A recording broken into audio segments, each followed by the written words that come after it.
Salam, salam damai sejahtera untuk kita semua. Perkenalkan, nama saya Francina Manek.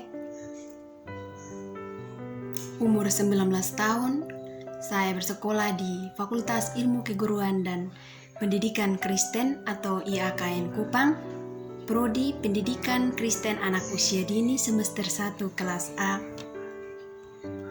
Baik, di sini saya akan menjelaskan materi tentang sejarah profesi guru di Indonesia.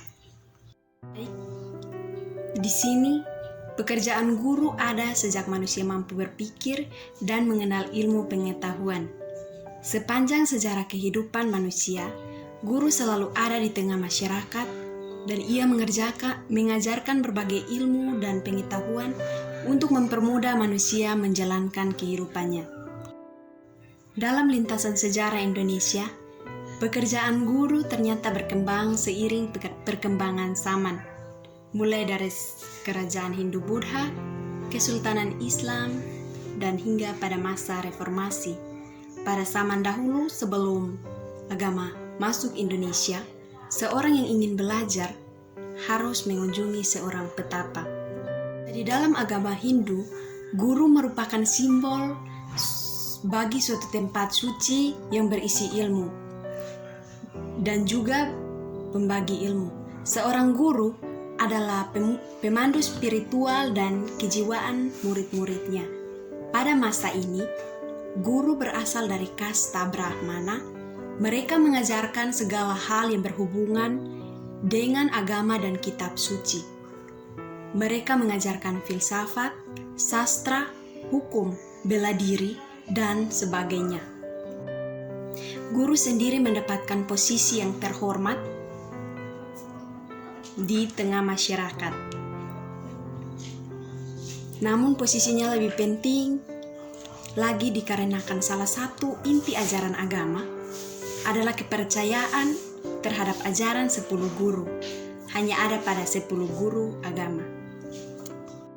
Setelah agama Islam masuk di Indonesia, orang belajar di pesantrenan supaya dapat membaca Al-Quran dan melakukan sholat dengan benar. Ulama yang mengajarkan di pesantrenan juga dinamakan guru. Para siswa biasanya tinggal di dalam rumah ulama tersebut dan membantu bercocok tanam untuk kebutuhan hidup sehari-hari pada masa itu. Sejarah lembaga kependidikan. Yang pertama, pada masa Belanda. Pada awalnya organisasi perjuangan guru-guru pribumi pada zaman Belanda terdiri pada tahun 1912 atau 1912 dengan nama Persatuan Guru Hindia Belanda atau lebih dikenal jelasnya PGIB. Organisasi ini bersifat unionistik yang anggotanya terdiri daripada para guru bantu, guru desa, kepala sekolah dan pemilik sekolah. Dengan latar belakang yang berbeda-beda, mereka umumnya bertugas di sekolah dan di sekolah rakyat angka 2. Tidak mudah bagi PGHB yang memperjuangkan nasib para anggotanya yang memiliki pangkat, status sosial dan latar belakang pendidikan yang berbeda-beda. Yang kedua, untuk masa kemerdekaan. Kesadaran berbangsa dan semangat perjuangan sejak lama tumbuh mendorong para guru pribumi memperjuangkan persamaan hak dan posisi. Dan memuncak pada kesadaran dan cita-cita kemerdekaan, perjuangan guru tidak lagi berjuang memperbaiki nasib, tidak lagi memperjuangkan kesamaan hak dan posisi dengan Belanda, tetapi telah memuncak menjadi perjuangan nasional dengan teriak merdeka pada tahun 1932. Nama Persatuan GUM Hindia Belanda PGHB diubah menjadi Persatuan Guru Indonesia atau PGI. Perubahan nama ini mengejutkan pemerintah Belanda karena kata Indonesia yang mencerminkan semangat kebangsaan sangat disenangi oleh Belanda. Sebaliknya, kata Indonesia ini sangat didambakan oleh guru dan bangsa Indonesia. Pada zaman kependudukan Jepang, segala organisasi dilarang, sekolah ditutup, Persatuan Guru Indonesia atau PGI tidak dapat lagi melakukan aktivitas. Semangat proklamasi 17 Agustus 1945 menjiwai menyelenggarakan Kongres Guru Indonesia pada tanggal 24 hingga tanggal 25 November 1945 di Sukarta. Mereka adalah guru-guru aktif pengajar, pensiunan, guru aktif perjuangan, dan pegawai pendidikan Republik Indonesia yang baru dibentuk. Mereka bersatu untuk Negara Kesatuan Republik Indonesia. Di dalam kongres inilah pada tanggal 25 November 1945, 100 hari setelah Proklamasi Kemerdekaan Republik Indonesia, Persatuan Guru Republik Indonesia atau PGRI didirikan. Dengan semangat peki, merdeka yang bertalut latu di tengah bau mesium, peboman oleh tentara Inggris atas studio RRI Surakarta. B. Lintas sejarah PAUD di Indonesia. Penulis membagi lintasan sejarah PAUD menjadi beberapa periode, yaitu penjajahan Belanda, periode taman siswa, penjajahan Jepang dan awal merdeka, awal kemerdekaan dan gerakan yayasan bersekolah pada ibu, taman kanak-kanak, Al-Quran oleh BPPMI, periode lahirnya PAUD pada tahun 2003 hingga sekarang. Periode penjajahan Belanda.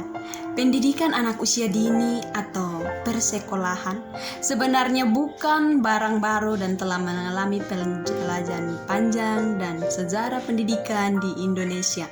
Dalam masa penjajahan Belanda, misalnya terdapat yaitu sekolah yang menggunakan sistem Froebel bagi anak Belanda, Cina, dan anak-anak dari kaum ningrat yang bekerja dengan pemerintah Belanda. Periode taman siswa pada tanggal 3 Juli tahun 1922, berdiri Perguruan Nasional Taman Siswa oleh putra Indonesia Ki Hajar Dewantara. Pada awalnya, Perguruan Nasional itu membuka Taman Lari atau Taman Anak, atau lebih dikenal pula dengan Sekolah Froebel Nasional. Untuk anak di bawah umur atau usia 7 tahun, dalam perkembangannya, penggunaan nama Taman Indria berdasarkan konsep Froebel. Taman siswa boleh dibilang memakai kedua-duanya sebagai terkandung dalam sifat pendidikan dan dianggap satu sebab dalam Taman Indria, laku dan segala kehidupan anak-anak itu sudah dihiasi oleh Sang Maha Aman. Periode penjajahan Jepang dan awal kemerdekaan. Masuknya Jepang sebagai penjajah bangsa Indonesia pada tahun 1942 ternyata membawa perubahan. Memasuki gerbang kemerdekaan tahun 1945, kesadaran bangsa Indonesia mulai tumbuh pada tokoh pendidikan. Periode awal kemerdekaan dan gerakan yayasan bersekolah pada ibu.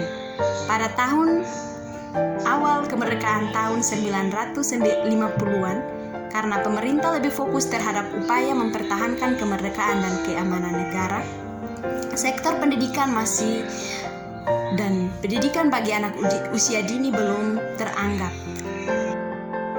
Perkembangan sumber daya manusia menjadi salah satu isu internasional. Memasuki era milenium ketiga dalam beberapa tahun terakhir, dunia internasional mendesak seluruh negara untuk memperhatikan hak-hak termasuk pendidikannya. Selain karena kondisi itu dipicu oleh banyaknya kasus terhadap anak, kemiskinan hingga kematian. Alasan lain adalah karena anak dari berbagai generasi penerus yang tahu saat akan menggantikan posisi generasi tua. Mungkin hanya ini yang dapat saya bagikan untuk kita semua. Semoga bermanfaat bagi saudara-saudara. Salam sukses.